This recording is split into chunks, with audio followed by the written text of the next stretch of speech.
అదరగొట్టే కారం రంగు రుచి ఆచి కారం పొడి. మాచర్లకు వెళ్లకుండా అడ్డుకోవడంపై మాజీ మంత్రి అంబటి రాంబాబు ఆగ్రహం వ్యక్తం చేశారు. సుప్రీంకోర్టు ఆదేశాల మేరకు పిన్నెల్లి సోదరులు లొంగిపోయారు.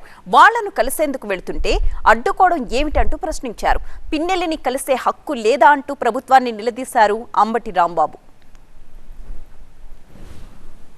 దానిలోనూ లా అబైడింగ్ సిటిజన్స్ అయినటువంటి మేము తప్పనిసరిగా వెళ్ళి కోర్టులో హాజరు కావాలని నిర్ణయించుకున్నాడు ఆయన. ఆ హాజరు కావాలని నిర్ణయించుకుని కోర్టుకు వెళ్తుంటే ఇంత రాద్ధాంతం చేస్తారండి రాష్ట్రం అంతా. నాకు అర్థం కాలేదు. గుంటూరులో ఉన్న వాళ్ళని హౌస్ అరెస్ట్ చేస్తారు, వెళ్ళే వాళ్ళని ఆపుతారు. ఏంటి నాకు అర్థం కాల. మీకు ఒక న్యాయం, మాకు ఒక న్యాయం. మా వాళ్ళు అరెస్ట్ అయినప్పుడేమో మేము ఎవరు వెళ్ళటానికి వెళ్ళలేదు.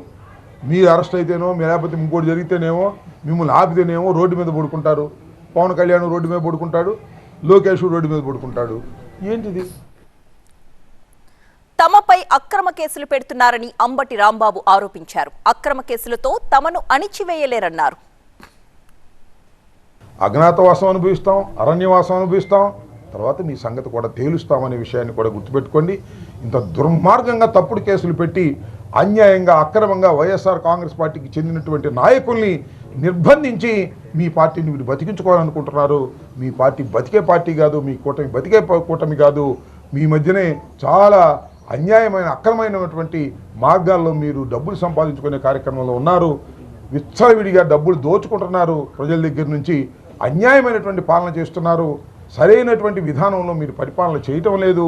అనేకమైన స్కీమ్స్ అన్నీ కూడా ఎగ్గొట్టేసే కార్యక్రమం చేస్తున్నారు. పరిపాలన మీద దృష్టి పెట్టకోకుండా వైఎస్ఆర్ కాంగ్రెస్ పార్టీని అణచాలనేటువంటి ఉద్దేశంతోనే మీరు దృష్టి పెట్టడం చాలా దురదృష్టకరమని, దీనివల్ల మేము భయపడటానికి కూడా సిద్ధంగా లేవని, జైలుకి వెళ్ళడానికి సిద్ధంగా ఉన్నాం, ఏది చేయడానికైనా సిద్ధంగా ఉన్నాం, ధైర్యంగా ఎదుర్కొంటాం, ముందుకు సాగుతాం.